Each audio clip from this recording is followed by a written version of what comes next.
As long as you're congruent with the person that you presented on your thing, which a lot of people, that's I think like a thing that a lot of people, like when you always hear this thing, it's like people are like, oh, like be genuine. It's like, and kind of like, oh, that's really woo woo. But then you see people who like weren't genuine and they're trying to like, and it's a bad character. fit. Yeah. Yeah. Well, I think that's you can just as easily have a large audience and destroy trust, right? So like what we've promised ourselves, we're like, okay, two things, we leave ego at the door, and we decided to do that years ago, and we always lead with value, right? And and we've decided to not shill ourselves out, and actually we probably left a lot of money on the table because for like the first year and a half, no one even knew what we did. We were just the podcast guys, and we were like, "Yes, what do you guys even do?" It's like, well, Dan's a realtor, I'm a mortgage agent, and then once we started to kind of reintroduce ourselves in the show, it got a lot easier and better to kind of cultivate deals and a following from it. But we just really wanted to create a lot of value for the industry without trying to push or take too much. Hey everyone, thanks for tuning into the Canadian Private Lenders Podcast, a show covering the private lending industry, the mortgage broker space, and the Canadian economy. Your hosts are Neal and Ryan and Ryan McNeil. Enjoy.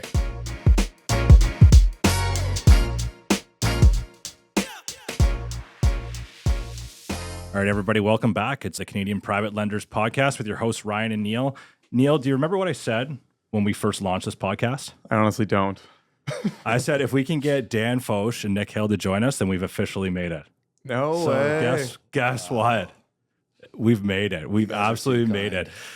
We've got them here. The dynamic realtor and mortgage broker duo. You don't even need this introduction. Surely you know them from the #1 real estate podcast in Canada, the appropriately named Canadian Real Estate Investor Podcast.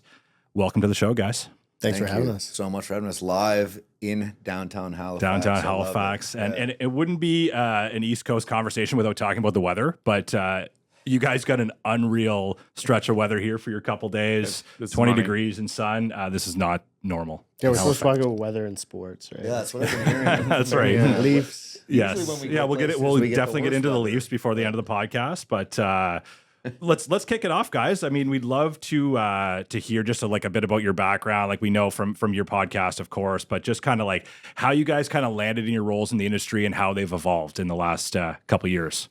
Sure. You start off.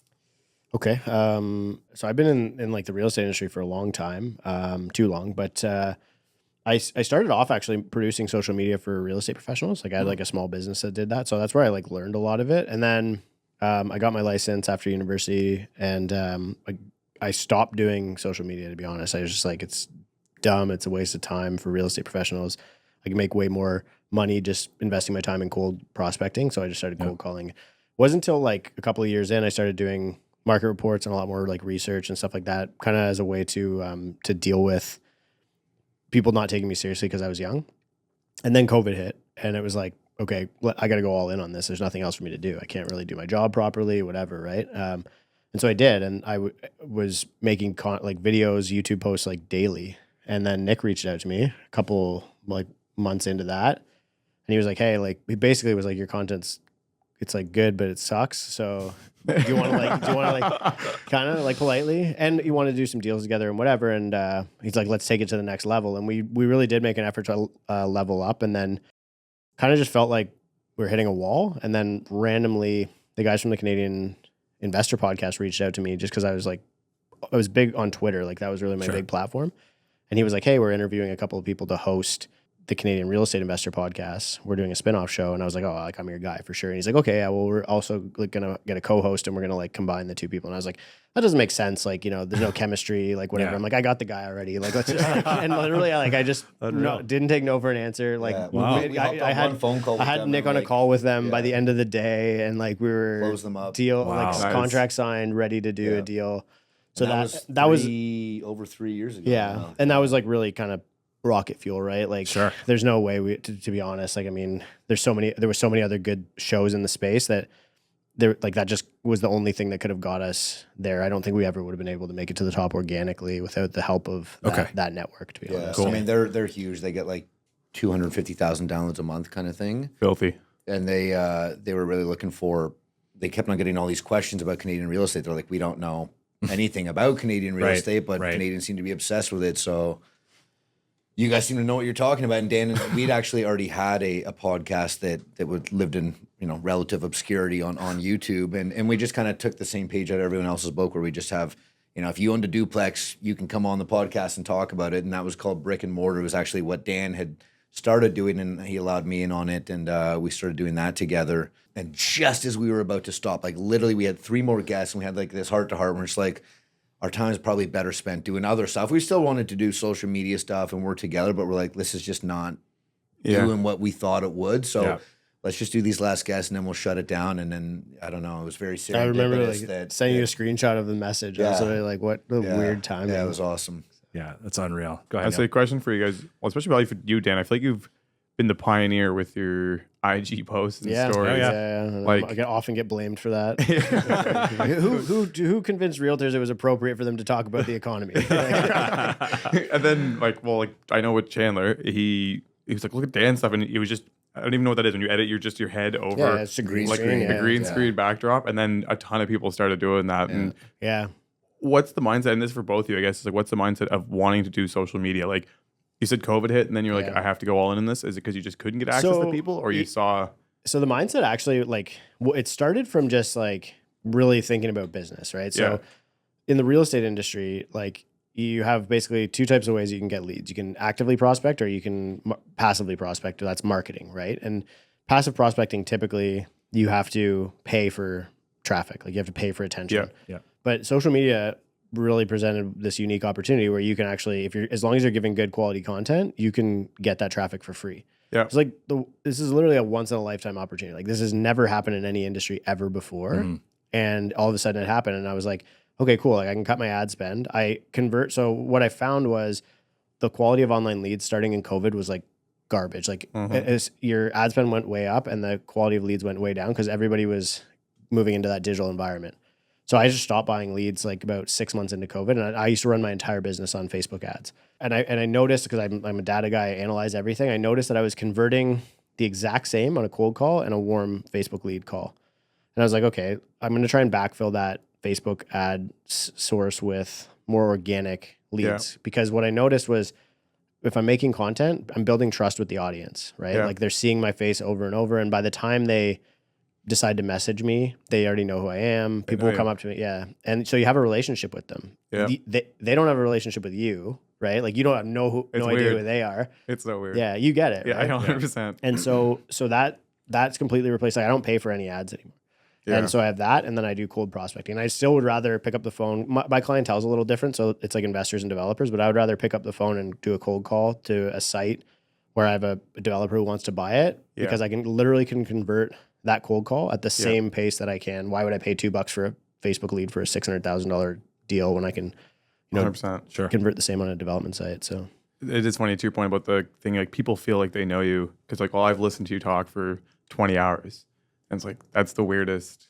Or how is that? And I'm like, how do you know about that? Yeah. I'm like, oh, it's because you heard it on one of the podcasts or in a social media post. And but then to your point, you also they're fully convinced, sold. You don't have to sell yourself or try and pick the trust that is already there. Mm-hmm. Yeah. But as long as you're congruent with the person that you presented on your thing, which a lot of people, that's I think a thing that a lot of people when you always hear this thing, it's people are oh, be genuine. It's and kind of oh, that's really woo woo. But then you see people who weren't genuine, and they're trying to and it's a bad character. Fit. Yeah. Yeah. Well, I think that's you can just as easily have a large audience and destroy trust, right? So what we've promised ourselves, we're okay, 2 things, we leave ego at the door, and we decided to do that years ago, and we always lead with value, right? And and we've decided to not shill ourselves out, and actually we probably left a lot of money on the table, because for the first year and a half, no one even knew what we did. We were just the podcast guys, and we were like, yes, what do you guys even do? It's well, Dan's a realtor, I'm a mortgage agent. And then once we started to kind of reintroduce ourselves in the show, it got a lot easier and better to kind of cultivate deals and a following from it. But, we just really wanted to create a lot of value for the industry without trying to push or take too much. So I think that's one of the reasons that, the trust factor was there and has never gone anywhere. Yeah, that makes perfect sense. I want to go a little bit deeper on the podcast before we start getting into the economy and real estate investing. But obviously, you've inspired a lot of people to get into real estate investing, inspired people to start their own podcasts. I know you certainly did with us. But can you guys kind of talk about the success of that and how it's changed your lives? Like, I'm sure people are recognizing you when you're out walking the streets or in bars, right? Like it's In New York. Yeah. or New York. Yeah. Yeah, look, I think, but when Dan and I met, I think we became very fast friends because we had a very similar vision. We both had been multiple time entrepreneurs, both within the real estate space and without the real estate space, both had previous businesses that had created content and added value. We didn't start it with the intention of we're going to make a bunch of money off this and we want to be famous and all this kind of stuff. Not that we've made a bunch of money or are famous, but that was never the intention of it. It was just to, something that we both loved doing. I don't want to speak for both of us, but I can comfortably say this is the favorite business I've ever started. I absolutely love it. It has definitely changed both of our lives. We now travel across the country and get to meet amazing people, spend time with guys such as yourself and top performers in every market. We're just about I think we hit 300 episodes next week. We have done it all over the world. We have never missed an episode. We have done it when the power's gone out. We have done it when we're sick. We have done it when we're tired. We've done it at like 8 a.m. on a Monday to try to get it out. We've done it at 12 midnight on a Friday, and it's been an amazing journey. And I don't think we're going to stop anytime soon. We've also been lucky because I don't think there's been any shortage of things to speak about over the last couple of years with just immense volatility in the Canadian real estate market. So we've had a really good cadence of ways to mix it up where we kind of go from evergreen content that you should know as if you're a beginner or an intermediate investor. We cover breaking news. Obviously I've covered some politics with just trying to be as nonpartisan and just presenting information. And then, occasionally we have great guests on as well. So I think that the variety of stuff that we offer has allowed us to keep it fresh. And one of the other things we did is we decided to go a bit more scripted than I think most people think podcasts are. And the reason we decided to do that is we want to make sure that we're delivering as much value as possible in that 45 minutes that you're giving up to us, right? You, the listener, is giving up to us.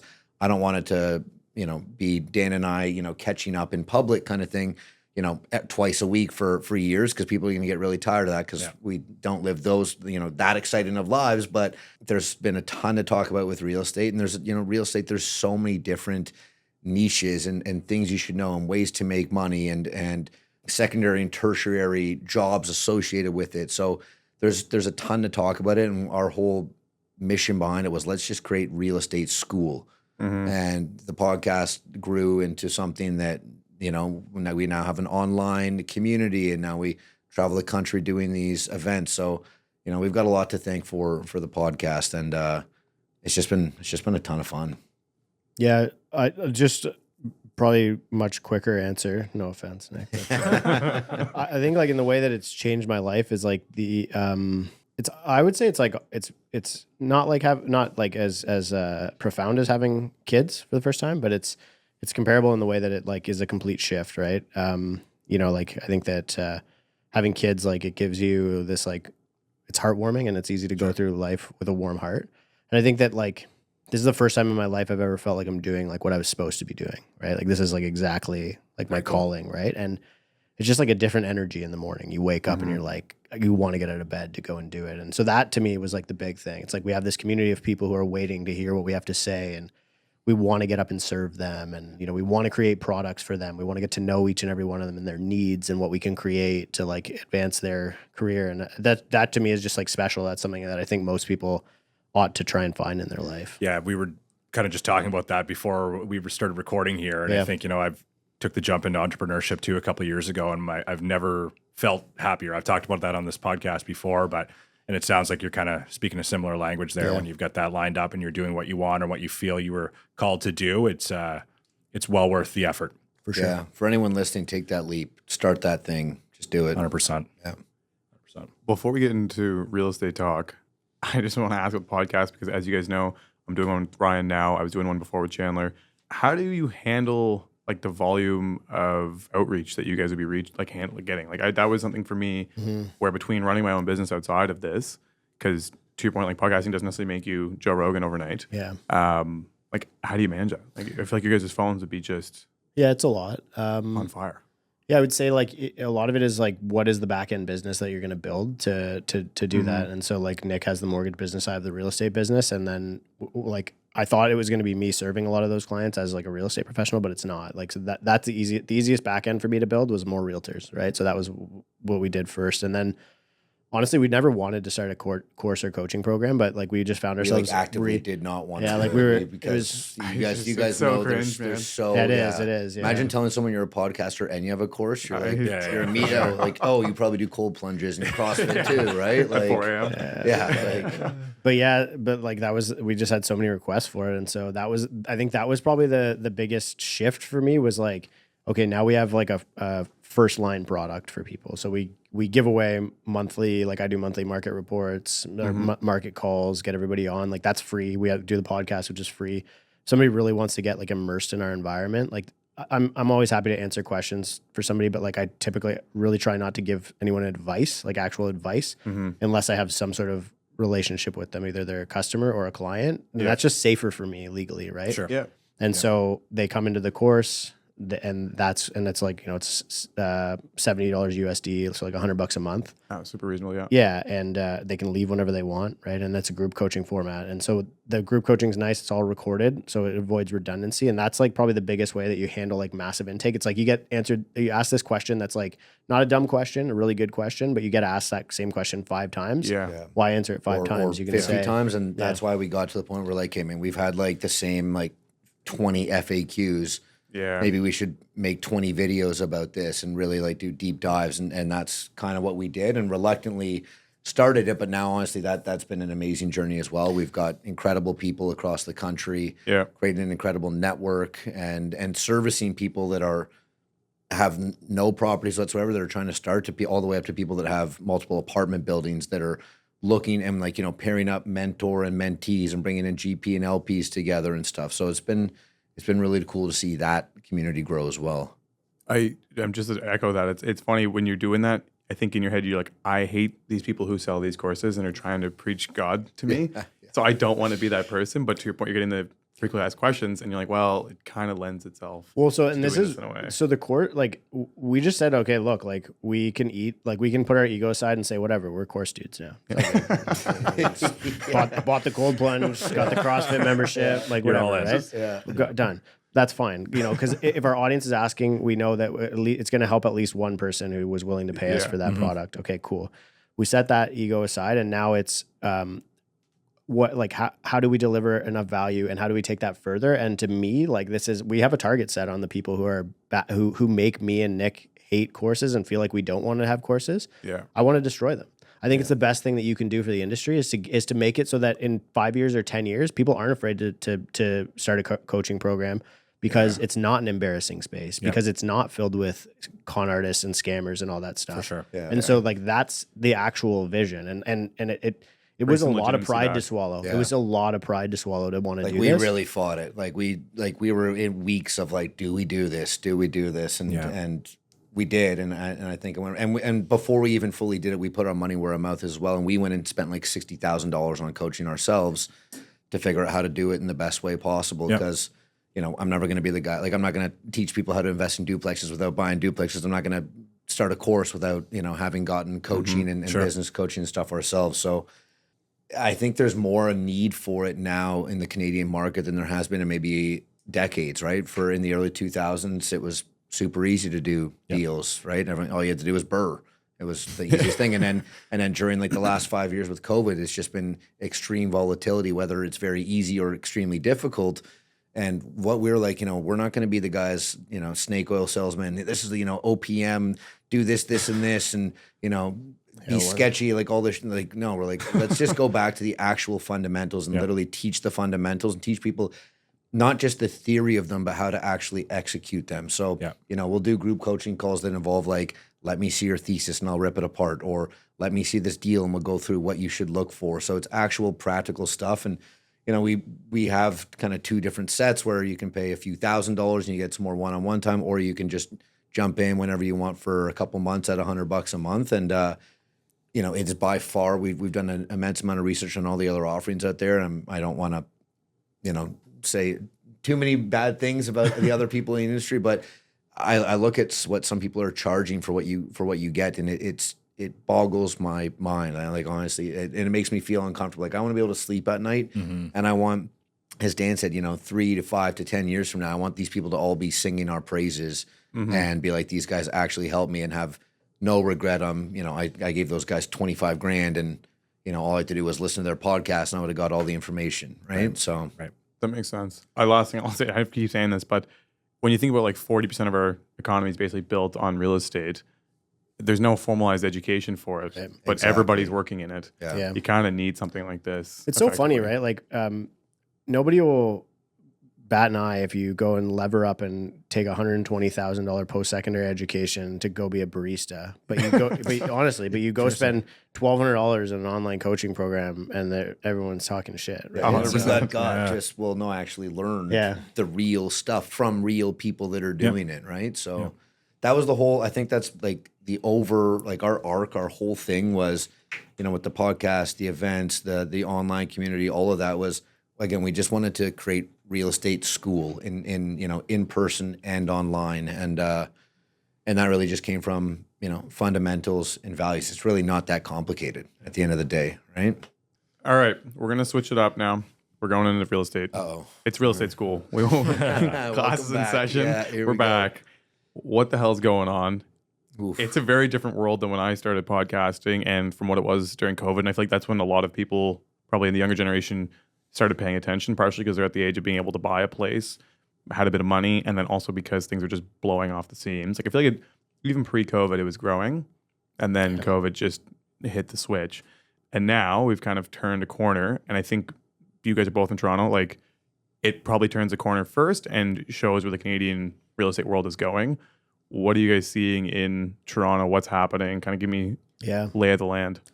Yeah, so I don't know how much Toronto can still be a canary in a coal mine for the rest of the market, simply because, like, the way I really think about fundamentals is, as long as your price to income is in line with like historical averages, then the market can be stabilized, right? And most markets have returned to normal price to incomes. The ones that haven't is Lower Mainland and the GTA, right? Yeah. Or on Southern Ontario. And so while Toronto is getting decimated and will continue to likely for a while, it's because it's still, 10x, 9x price to income.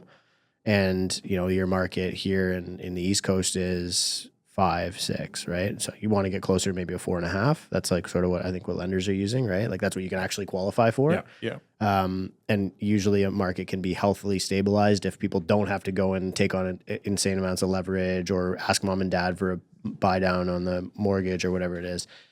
Toronto's not even close yet. Vancouver's even further away. So I think they're going to continue to fall. They might always be a little bit overpriced. You guys were both just in New York. New York's like a 6x, right? Because it's just one of those more expensive cities. Could Toronto and Vancouver end up like that? Yeah. Toronto's story really ends up being very much a condo story. Condos are just, there's a huge flood of supply. I would argue that it's actually probably overbuilt, at least for the product type that it is, which is basically single family rentals, or maybe like a 2-person household, like a couple. I think most of those units are even too small for a couple. So what can a single person pay to rent all of these shoebox condos that are being built? I don't know, $1,800 maybe on your median household income there. So this is workforce housing. It has to be affordable for the workforce. So rents are going to come down until it is, and prices are going to come down until they can afford to buy them. And we're almost there already. It sucks for all of the units in the pipeline. Like, we'll have record closings this year. Like, you have 40,000 closings in 2025. So 40,000 units coming online. Average price per buildable square foot, average price per sellable square foot, $1,350 to $1,400. Market right now on the resale market is like in the 9s, low 9s. Yeah. Fuck. Yeah. Do you think there's going to be a whip effect where now a bunch of projects get canceled and then we're going to go back to the exact same thing? That's literally the case. So I just had the pleasure of interviewing Brad Bradford, and basically he was saying, okay, you think it's bad now? Like, just wait 3 years from now when all the closings have finished and all the projects that were like either stopped, shelved, or just canceled indefinitely. We're going to see this problem exacerbated in a few years, which is even scarier. And as Dan was saying, it really, the Toronto market is down 20% overall. But if you start to like take that out in pieces, yeah, like certain asset classes are down a few points, but it's really just the condo story that is Small new build condos. that is absolutely destroying everybody. And listen, as a guy that has lived in a lot of condos, like these things are not, there's no like major pull factor. And again, comparing to Toronto to New York, we always make that joke, and it is a joke. Toronto is not New York. It never will be. Toronto, I think there's saw this, Toronto is New York like 150 years ago from like a building and a population standpoint and even an opportunity standpoint. So, you know, I think like even GDP, like Toronto has a smaller GDP than Chicago, right? It's like not even, but sorry, I would counter your thesis. Like, I don't think that we'll, there's two arguments, right? You could just see the whipsaw but like Toronto, the Canadian economy and especially Toronto needs to delever before it can grow. Like we can't add more debt. Like there's no more room for people to add debt, right? They don't have it room on the balance sheet. They sell, they take realized losses, right? That's it. You have people sell off these things that they're at 120 LTV, done. Take the loss and don't invest in real estate again. That's what happened to all the boomers in the 1990s. Yeah. Why do they all hate investing in real estate? We're just going through the same thing right now. So, but the purely the supply argument is that supply could be backfilled by something similar to what like the boom you're seeing here, which is a ton of purpose-built rental. Obviously, purpose-built rental pencils a lot better here than in Toronto, but it's improving. Like smaller concrete projects are starting to pencil in Toronto if the builder bought at a decent price per buildable square foot. So I'm seeing a lot of my Toronto developers actually pivot to MLI Select financing. Very, very tight margins, high risk projects, but it's a lot lower risk than not doing the project for them and having to start laying people off. So I think you'll see some demand backfilled by that.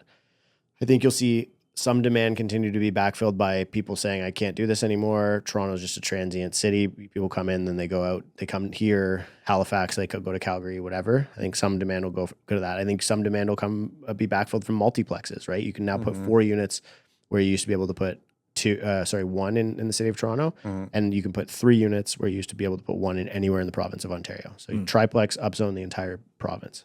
So you think they're actually softening out that whip with policy change? They could. Let's assume we need a demand of like, I don't know, 30,000 units a year in Toronto. Let's say you get 10,000, maybe you get 5,000 from multiplex. Like right now there's only like 50 or 60 multiplex projects on the go, right? So that's, I don't know, 200 units. So you need to double or triple that. And then, so you get some from multiplex, you get some from MLI, you get some from condos kind of coming back on the market. And I think you start to see household consolidation as well. That's the biggest theme that we've seen. Like, can't go back to the macro. Canada's GDP per capita is falling. It's going to start recovering. But for the past little while, it's been falling. How does that materialize? Well, it's going to materialize most profoundly in the biggest percentage of household expenses, which is housing. This is where you're seeing like people moving back in with their parents. Roommates, the fastest growing household type in Canada, right? That's DIY density. And so that's what you're seeing a lot of. So I think that demand will also weaken and that whipsaw, like, because we're also seeing net outflow of non-permanent residents, muted population growth. So I think when the recovery happens, it will be strong, but I don't think it's going to be a V like a lot of people anticipate simply because of a lack of building. I think it's going to take a long time, but once it gets momentum, it'll go. But I think, like, go back to the 90s. I felt the whole time I've been saying this for years, since before COVID, the next correction, this correction that we're in Canadian housing, would be identical to the 1990s. And the 90s was 89 to 2002. It took 13 years, peak to trough to peak. Yeah, I mean, go back and listen to our I think it's our second episode. We went back and analyzed every recession and how it affected housing in Canada. Yep. And, one of my business partners, Vince Gaetano, who's been a mortgage agent for over 30 years, he was like, yeah, this is almost an exact replica of the 90s. So, again, history doesn't rhyme, but it repeats itself, and we're in that rhythm right now. Yeah. 2 questions, because things that are on my mind. Do you think kind of the depression in real estate cost will have kind of that same impact on the rest of the economy? Will it deflate costing for everything across the board? Because I've always been big on the fact that, like, the reason that in downtown sandwich is $80 and out in the suburbs it's $20 is because that's real estate tax that you're paying on that sandwich. Do you think this correction that we basically are seeing take place is going to help bring everything down into more level costing for Canadians? Or you should see the opposite of a cost push inflation in that format. Yeah. I think so. I mean, you're already seeing it. Like, let's just go to like the first thing in the supply chain is construction. So like, and then let's go to the first thing in the construction supply chain is forming, right? Forming costs are down like 40%, 30%, right? Per front foot right now.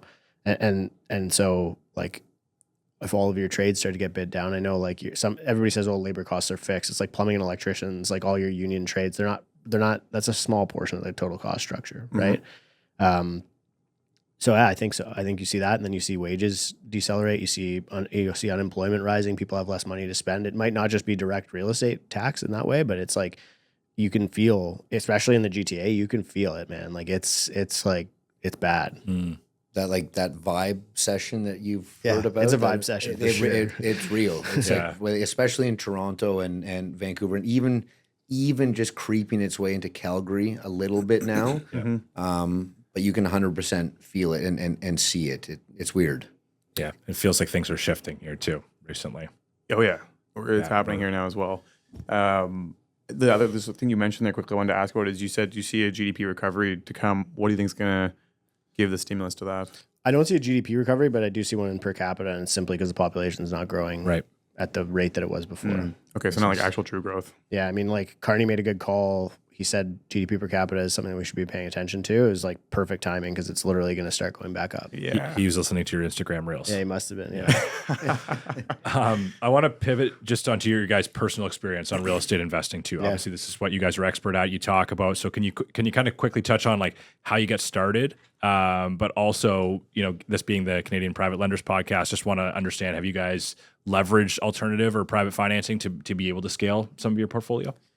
Yeah, I've limited use with privates, but when I was first starting, before I was a B borrower, I was a C plus borrower, and I was younger and I had a lot bigger appetite for risk, to be honest. And honestly, if I was still more in the development space and add value space, I would probably be using private capital almost permanently. I intend to do that eventually when I feel like the risk profile is appropriate for me to be committing to 14% money. But like I have a lot of experience with it when I was first getting started, when I was in my 20s and could stomach the payments and risk because it was the opportunity that that was the cost of me getting the opportunity. And then I really used it to kind of like I think I was in the bull market, so I was good. I got to climb that mortgage ladder where it was like take a private, refi it with a B, refi it with an A, and now I'm an A side borrower. Like I never thought I would be. I always thought I'd be stuck on the B side, honestly, because I just self-employed and whatever. But you build up enough equity, you build up enough cash flow, and so for me it was really the launch pad to get me into those better products. But I will caveat that like for borrowers, it's a lot of risk to do that. Yeah, absolutely, and that's what we want to see on our side too. Is we want to see people graduate into B borrower and then A borrower. We'll create safety for you with a defined exit, right? 100%. Yeah, 100%. Yeah, I've probably got more experience in the brokering of it than using it myself. I only actually became a mortgage broker. So I was after university, I went back and did college and did construction and engineering management. So I spent a couple years on construction sites, then got into commercial real estate, and then spent some time in like the corporate world, in the corporate commercial real estate world. And then started buying rental properties and realized that I'm handy. I'm really good at finding deals, building relationships, picking markets, all the other stuff. But I have no idea how to do mortgages, did not understand them. And right around the time I met Dan, that's when I got my mortgage license. And the guy that kind of trained me a little bit, our mutual great friend, John Gibson, who we built a pretty substantial portfolio with, he was like the private guy. And actually he's with Premier Mortgage, which is huge out here. That's where I started. And all the agents there would give him their private. Yeah, so all their private and all commercial their private. stuff, So I got very early on, I got exposed to crazy private stuff. I mean, like, and not even just like your traditional private where, hey, I need money to do this renovation or flip, but like, hey, like, we need money to fund this marina or random stuff like that, right? So, and then even now where I'm at with my new partner on the mortgage side, right? He's got a MIC and we've got a whole private arm there as well. So with the few projects and the few things that I'm looking at with my next personal investments, that's likely where I'll end up landing, and it'll be it'll be fun to be on, play both sides of it. But I actually haven't a ton of experience using them myself, more just being the broker and the distributor. I will add one thing. Like I find myself on the bad end of a lot of these deals where, like, cause I do, as a broker, I do a lot of lender dispositions. So I've taken, I don't know, I mean, like about a third of my listings in the last 2 years are power of sales. So I do like dispositions for a lot of lenders. And I've done a lot of them for deals that Johnny's got through. None of them were his deals that he lent on. Actually, I think one, and it was his guy was in first. Just not to protect him, I'm just saying, but just a funny position to be in. But we did it for the guy who was in second because he couldn't sell it on his own power of sale process, et cetera. So I've done a lot of this, like the power of sale stuff. So I've really seen like also my experience with the private lending space in a lot of cases is seeing people lose the money, list the properties, try and protect the equity, or just trying to loss recovery position, and going through the system. We've really systematized it really well, right? It's like, where are we going to list to try and protect the equity? What are the price reductions on what schedule that's going to keep that the courts are going to look at this and say we ran a fair process, tried to protect everybody's equity. Because as soon as you're in a loss position, now you're going to have to go and recover those damages at the end, right? Sure. And so power of sales is a really sensitive process, and that's the private lending space in Ontario right now. Like the mezz guys are in the development are becoming developers, and the private guys in kind of the investment space are basically just pure loss recovery. Yeah. And, we saw that a lot during the early COVID days too, and more so in Ontario, where you're seeing people advertise 85%, 95% LTV. It's just like, it doesn't always go up, right? And when it stops, it's going to be tough to recover that. Oh, we're seeing like land lift plays where guys were at whatever, I mean, your land values whipsawed so quickly during like peak COVID that, if you were buying and assuming a land lift from your entitlement process, like from getting your rezoning, and you're lending against that value, and then it dropped, you're now at like 100, 150, 180 LTV, right? And try taking that thing power of sale, man. Yeah. Land is so sketchy. So sketchy because the values can grow so quick. Stick to res lending and a little old Atlantic here. 100%. Maybe one more, Neal, before we hit him with the bonus question. Yeah, sure. Well, this will be an interesting one. Is Mark Carney. So we're getting into politics. Yeah, we're going into politics now. All right. This I'll say was interesting for a bunch of reasons. Obviously, there was the change in direction. I feel like Trump said it to him, like this was the quickest turn for a politician to grow from like not being the one to. Well, they were down like 25 plus points 40 days before the election, and then like basically swept. Like, and from what I understand, there's now actually been a few conservative ridings that have flipped back to liberal after recounts. A block recount, but they're gonna have to run a new election because like there was that picture of the mailed back ballot or whatever. Oh, wow. Anyways, it's you knew it was crazy when Trump said this might have been a greater comeback than mine. And I was like, for Trump to throw a compliment like that out, this was a wild political Carney vibe. must have something on Trump, eh? Well, there's that like speculation, like Brookfield gave a bailout loan to Jared Kushner's family. Yeah. Okay. Interesting. Have you guys not heard this? No. Yeah.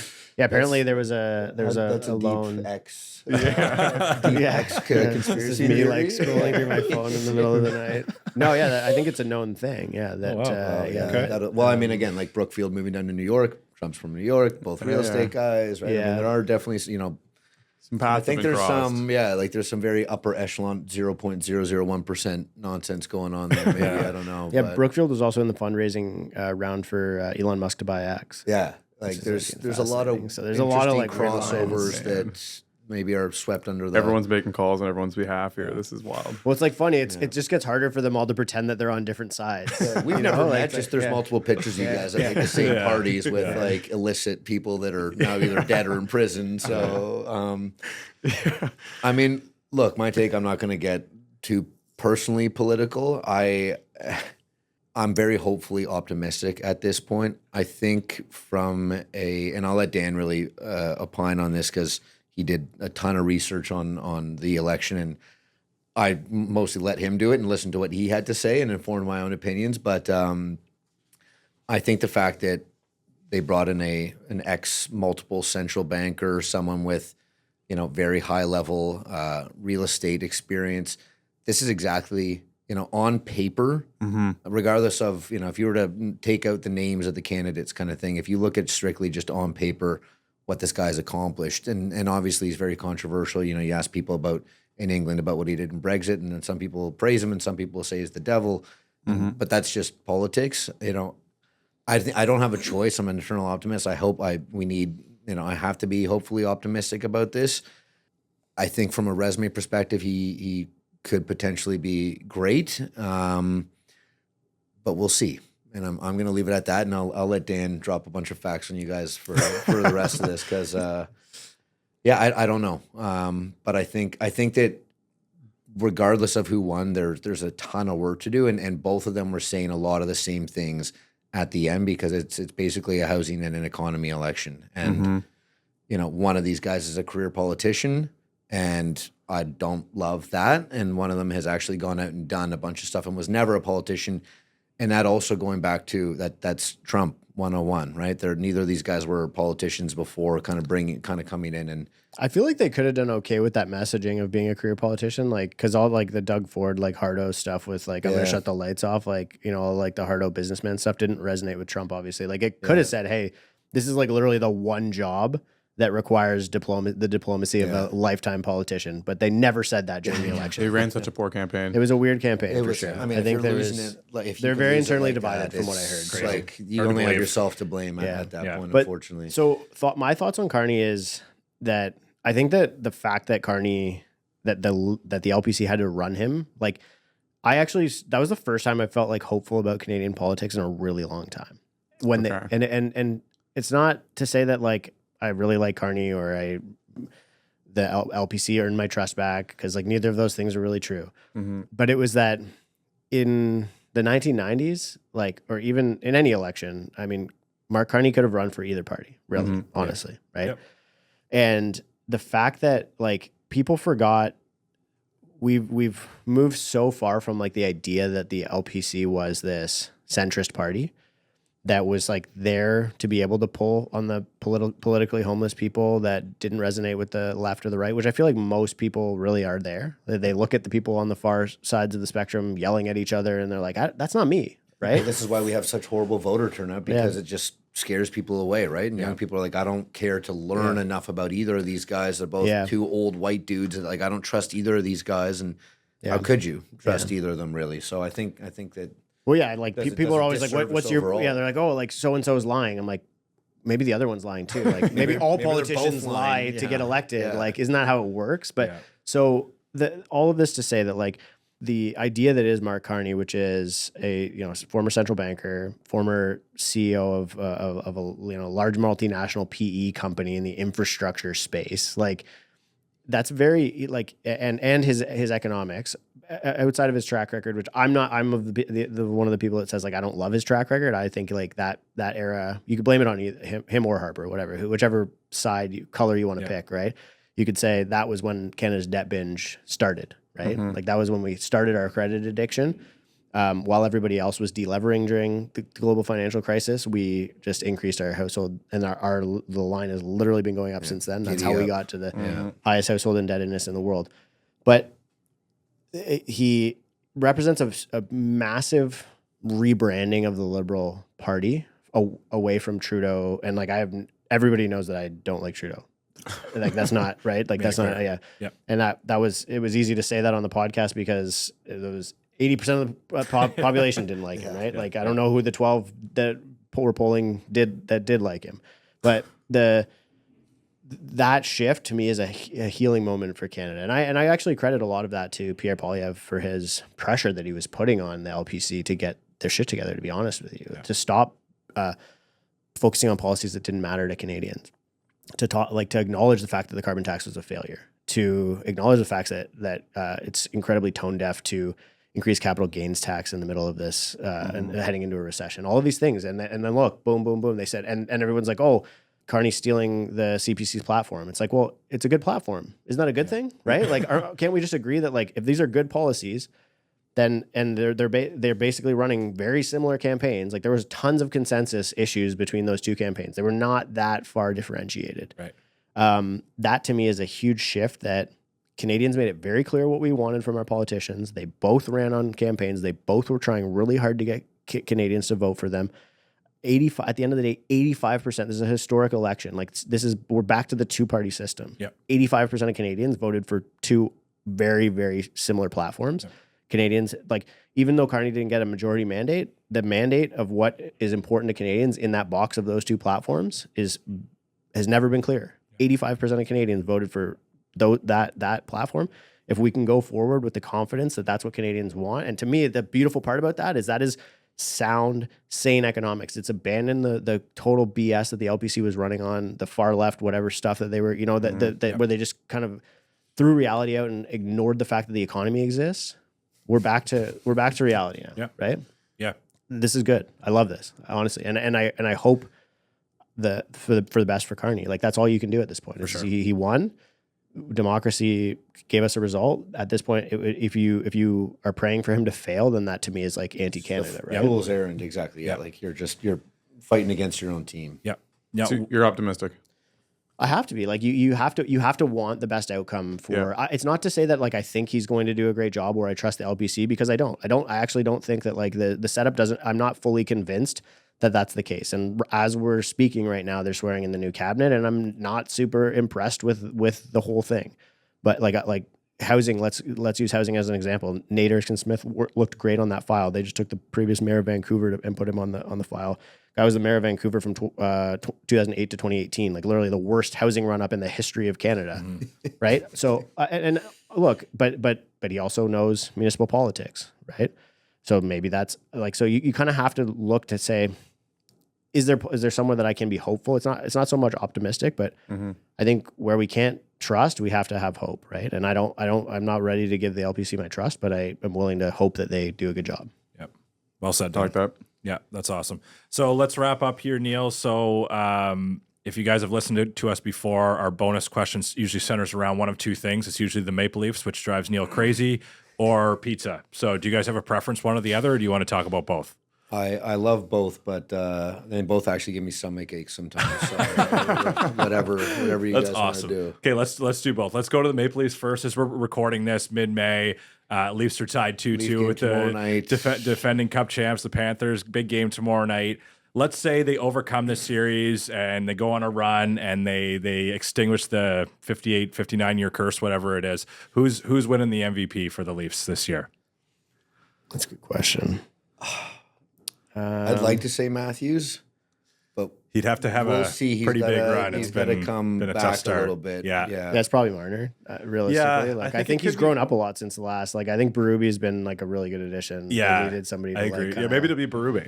Yeah, it could be. I mean, is that possible? I don't think so. But he's definitely changed them. Insane. Yeah, but I think Berube was like pretty much like the best addition to the Leafs franchise in 100 years. Yeah, it's been a marked change for this year for them for sure. I think Nylander's probably the front runner right now, but I think if they do get over the hump, it's probably Marner or Matthews that's going to have to drive it. So